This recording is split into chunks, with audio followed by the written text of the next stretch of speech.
नमस्कार, मी अनुश्री. आपण पाहत आहात गौरव प्रकाशन न्यूज. आजची ठळक बातमी. करजगाव येथे शिक्षण परिषद संपन्न.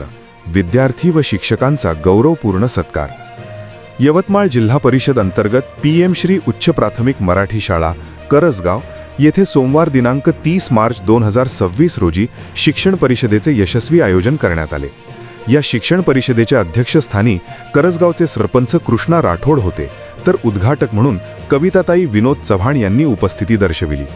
प्रमुख अतिथी म्हणून उपाध्यक्ष मिथुन धनराज चव्हाण, युवराज फत्तुसिंग जाधव, राजविलास राठोड, विठ्ठल राठोड, तंटामुक्ती अध्यक्ष दिलीप राठोड, प्राध्यापक रमेश वरघट, सीमाताई राठोड, वरुड केंद्राचे केंद्र समन्वयक प्रकाशजी बावणे, गौतम ढळे मुख्याध्यापक, वरुडचे नितीन देशकरी मुख्याध्यापक, धामणगावचे संतोष घवळे मुख्याध्यापक, रामगावचे सुबोध गावंडे मुख्याध्यापक, बोदेगावचे विष्णू जाधव मुख्याध्यापक, कोहळा येथील योगेश निभेंकर मुख्याध्यापक तसेच कुऱ्हाड येथील मान्यवर उपस्थित होते.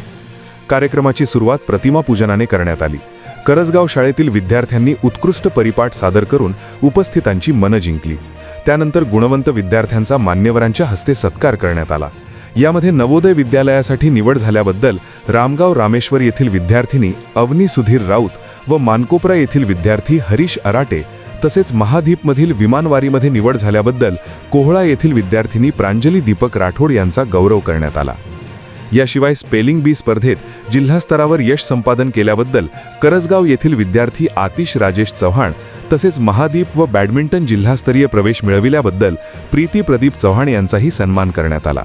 शिक्षकांमध्ये विनोबा ॲपमध्ये जिल्हास्तरावर उत्कृष्ट कामगिरी केल्याबद्दल महादेव निमकर व तृप्ती खोडे, सेवानिवृत्तीबद्दल सुलभा भगत तसेच तंत्रस्नेही शिक्षक म्हणून उत्कृष्ट कार्य केल्याबद्दल सुबोध गावडे, अजय चिरडे व सचिन नाचणे यांचा गौरव करण्यात आला. तसेच गोपाळ राऊत, वर्षा ढवळे, निलेश सोनटक्के, अर्पणा ढगे, सचिन महाजन व राहुल भवाने या शिक्षकांचाही सन्मान करण्यात आला. कार्यक्रमाचे प्रास्ताविक केंद्र समन्वयक प्रकाश बावणे यांनी केले. मराठी शाळा वाचल्या पाहिजेत या विषयावर प्राध्यापक रमेश वरघट, सरपंच कृष्णा राठोड, गौतम ढळे, नितीन देशकरी व महादेव निमकर यांनी मनोगत व्यक्त केले. कार्यक्रमाचे सूत्रसंचालन गजानन आंधळे यांनी केले, तर आभार प्रदर्शन मुख्याध्यापक मनोज येळणे यांनी मानले. कार्यक्रमानंतर सर्व शिक्षकांना अल्पोभार देण्यात आला. या शिक्षण परिषदेच्या आयोजनासाठी मनोज येळणे, चक्रधर घोटणे, गजानन आंधळे, सुरेखा रोकडे व भोंगे सर यांनी विशेष परिश्रम घेतले. तसेच केंद्र समन्वयक प्रकाश बावणे यांनी शिक्षक व मुख्याध्यापकांना प्रशासकीय मार्गदर्शन केले. गौरव प्रकाशन न्यूज करिता यवतमाळ जिल्हा प्रतिनिधी हरिचंद चव्हाण. आपणास गौरव प्रकाशनची ही बातमी कशी वाटली कमेंटमध्ये अवश्य लिहा. गौरव प्रकाशन चॅनलला लाईक करा, शेअर करा, सबस्क्राईब करा. धन्यवाद.